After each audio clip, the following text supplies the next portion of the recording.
Hello guys, कैसे हैं आप सभी। Guys, mirror of common errors से आज बुक को मैंने आगे से भी स्टार्ट किया है। एक सेट करा रहा हूँ आपको 273 और इसके तुरंत बाद मैं आपको करा दूंगा 274 सेट भी। मतलब छोटे छोटे सेट हैं, दोनों में 5 क्वेश्चन है ओनली, इसलिए 2 सेट्स आपको कराऊंगा जिससे कि आपकी ग्रामर का हिस्सा जो है, मैं चाह रहा हूँ कि ये बुक इसी मंथ में कंप्लीट हो जाए। तो थोड़ा सा सपोर्ट मुझे चाहिए आप लोगों का कि आप लोग बुक को देख लिया करें, वीडियो को बच्चों आलकस ना क्या करें, बिकॉज आप ही लोगों के लिए कर रहा हूँ इतनी मेहनत, मैं जो कर रहा हूँ मेहनत। सो बच्चों आपका सपोर्ट भी चाहिए, साथ ही साथ बच्चों मैं ये भी चाहता हूँ कि आपकी ये बुक कंप्लीट हो जाए एक बार तो मैं कोई और बुक किरण वगैरह की अप्लाई कर सकूँ आपके इसी ग्रुप में ही। बच्चों फिलहाल शुरू करते हैं। सेंटेंस में आपको बताना है कि इसके अंडरलाइन वाले पार्ट में क्या एरर है। बच्चों ध्यान दीजिएगा। कह रहा है कि he proved himself unique for he refuse to give with the tide. आपको बताना है कि ये पोर्शन आपका करेक्ट है या नहीं। बच्चों सेंटेंस में कह रहा है कि ही प्रूव्ड हिमसेल्फ यूनिक, उसने अपना आप को यूनिक प्रूव करने के लिए, for he refuse to go with the tide, refuse to go with the tide यानी कि टाइड बोलते जवार भाटे को। ये बिल्कुल ठीक है बच्चों सेंटेंस, यहाँ पे किसी प्रकार की कोई भी एरर नहीं है। पहला ही सेंटेंस आपका हो गया है no error. The building you are talking about is not existing. बच्चों यहाँ पे इज नॉट एग्जिस्टिंग की जगह आप लोग लगाइए does not exist. Does not exist यानी कि जिस बिल्डिंग के बारे में आप बात कर रहे हैं वो बिल्डिंग अभी अस्तित्व में नहीं है, ये कहना चाह रहा है बच्चों। कंटिन्यूअस सेंटेंस नहीं, आप इसको इंडेफिनिट बनाइए तो ये सेंटेंस होगा करेक्ट। इज नॉट एग्जिस्टिंग अलग होगा, एग्जिस्ट नहीं कर रही है, जबकि बिल्डिंग तो है, एक बार बन चुकी है तो बन चुकी है। His lecture was banned because of the bands. उसके लेक्चर को जो है बैंड कर दिया गया है। क्या कर दिया गया है? बैन कर दिया गया है। सो बच्चों ध्यान दीजिए, यहाँ पे आपको दिए गए हैं नीचे और भी वर्ड, जैसे कि पहला वर्ड है कॉल्ड ऑफ। क्या दिया गया है? कॉल्ड ऑफ यानी कि बैन करना, किसी को रोकना। यस, बैन मतलब किसी चीज़ पर प्रतिबंध लगाना। क्या लगाना? प्रतिबंध लगाना। जबकि कॉल ऑफ का मतलब होता है कैंसिल करना। क्या करना? कैंसिल करना। तो यहाँ पे ज़्यादा अच्छा रहेगा कि आप कैंसिल का इस्तेमाल करें। क्लियर बात? तो इस सेंटेंस का आंसर हो जाएगा आपका पहला करेक्ट कॉल्ड ऑफ। डिस्टर्ब और इंटरप्टेड का तो कोई औचित्य यहाँ बैठ ही नहीं रहा है। सो बच्चों थर्ड सेंटेंस का आंसर हो जाएगा आपका पहला ही करेक्ट। अगला कह रहा है कि some people garner new experiences. बच्चों गार्नर का मतलब होता है संग्रह करना। क्या होता है? संग्रह करना। गार्नर संग्रह करना। न्यू एक्सपीरियंसेस तो कुछ लोग जो हैं नए नए एक्सपेरिमेंट्स को संग्रह करते रहते हैं आफ्टर रिटायरमेंट। बिल्कुल यही करेंगे बच्चों, इसके अलावा उनके पास कुछ करने को है भी तो नहीं। अब रिटायरमेंट हो चुका है, रिटायरमेंट होने के बाद और व्यक्ति कुछ क्या करेगा? यही तो एक वर्क है जो करना है बस। तो यानी कि ये सेंटेंस आपका हुआ नो एरर। इस सेंटेंस के किसी भी पार्ट में कोई एरर नहीं है। द डेफ मैन, डेफ मतलब बहरा, डेफ मतलब बहरा। The deaf man asked me to speak up. Speak up का मतलब होता है ऊंचा बोलना, जोर से बोलना। तो उसने मुझसे कहा कि ऊंचा बोलो, जोर से बोलो। ये आपका एक फ्रेजल वर्ब है स्पीक अप। आप नॉर्मली भी आप इस्तेमाल कर सकते हैं, प्लीज़ स्पीक अप, थोड़ा जोर से बोलिए कृपा करके। कई बार फ़ोन पर अगर आप बात कर रहे हों और आपको बोलना पड़ जाए तो आप कह सकते हैं प्लीज़ स्पीक अप। तो आप बोल सकते हैं, अपनी इंग्लिश को इम्प्रूव कर सकते हैं, सामने वाले पे इंप्रेशन लगा सकते हैं अपना। सो बच्चों ठीक है सेंटेंस ये भी, ये हो जाएगा आपका सेंटेंस नो एरर, यानी कि इस सेंटेंस का भी आंसर हो जाएगा डी करेक्ट।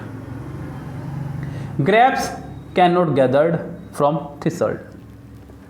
274 सेट है ये आपका SSC CGL pre test examination 2013 का। बच्चों सीजीएल का क्या लेवल रहता था पहले, आपको ये भी दिख जाएगा। ज़्यादा पुरानी बात नहीं बच्चों, ये जो आफत मची है ना सीजीएल में, ये 13 के बाद से ही मचनी शुरू हुई थी बच्चों। 13 से ही शुरू हो गई थी, बस समझ लीजिए आप। 13 का प्री बच्चे दे करके आए, स्कोर जो भी उनका रहा, मेंस के लिए जब वो तैयारी कर रहे थे, मेरे पास खुद एक बच्चे थे, काफ़ी बच्चे थे जो मेंस के बच्चे थे, मुझे लग रहा था कि वो सिलेक्ट हो जाएंगे, लेकिन उस साल मेरिट इतनी तेज़ी से ऊपर गई थी कि किसी ने उम्मीद ही नहीं की थी। अगर इतनी उम्मीद की गई जाती तो बच्चे इतनी मेहनत करते भी, लेकिन पता नहीं था ना, तो बहुत तेज़ी से ऊपर गई थी। कह रहा है कि ग्रेप्स कैन नॉट गैदर्ड। बच्चों ध्यान दीजिएगा, कैन नॉट तो आपकी एक मॉडल वर्ब है, क्या आपकी एक मॉडल वर्ब है, और मॉडल वर्ब के पास हमेशा फर्स्ट फॉर्म आया करती है, गैदर्ड नहीं। या तो यहाँ पे बी लगाओ तब गैदर्ड करो, या फिर गैदर करो।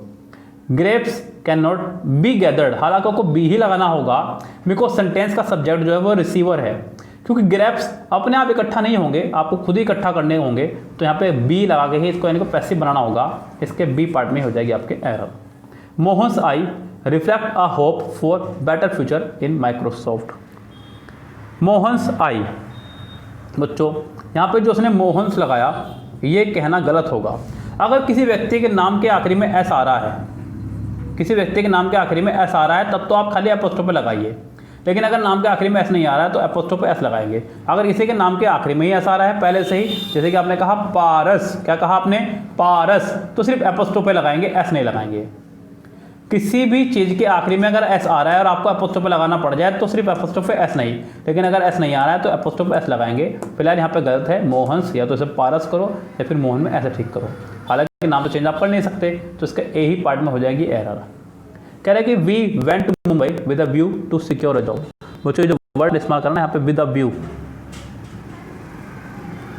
विद अ व्यू टू, इसके बाद हमेशा जिरंड का इस्तेमाल किया जाता है। किसका इस्तेमाल किया जाता है, जिरंड का। आज मैंने प्रीपोजिशन के लेक्चर में भी इसको बताया था आपको। The teacher said that sorry he went to Mumbai with a view securing a job, यानी कि सी पार्ट में सिक्योरिंग हो जाएगा टू के साथ में, तो सेंटेंस करेक्ट होगा।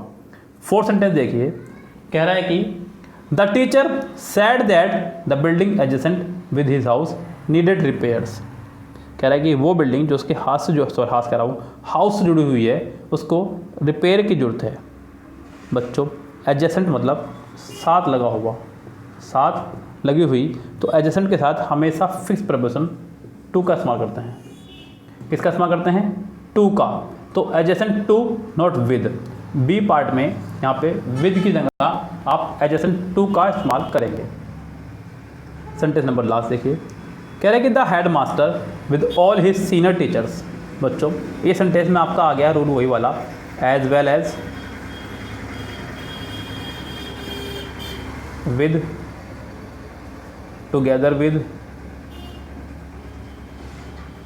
Along with. जब दो subject as well as, with, together with, along with, ऐसे बहुत सारे वर्ड है बच्चों से जुड़े हों, तो वर्ब पहले वाले सब्जेक्ट के अकॉर्डिंग आती है।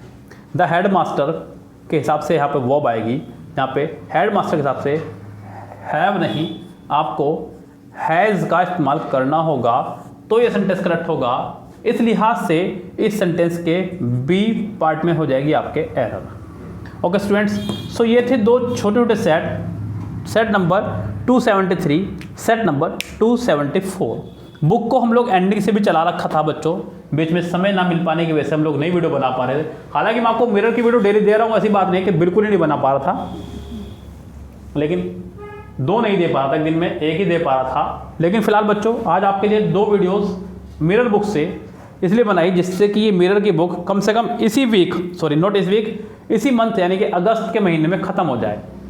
अभी तो जुलाई चल रहा है ना, आज तो जुलाई ख़त्म हो जाएगा, तो अगस्त के मंथ में ये ख़त्म हो जाए बुक। उसके बाद में मैं किरण की बुक आपके लिए लगाऊंगा, क्योंकि मेरी इच्छा है कि मौका मिला है तो 100 में से अगर 100 ना लाए तो फिर क्या फ़ायदा। ओके स्टूडेंट, तो फिलहाल चलते हैं, लेते हैं आपसे विदा। Good bye, have a nice day.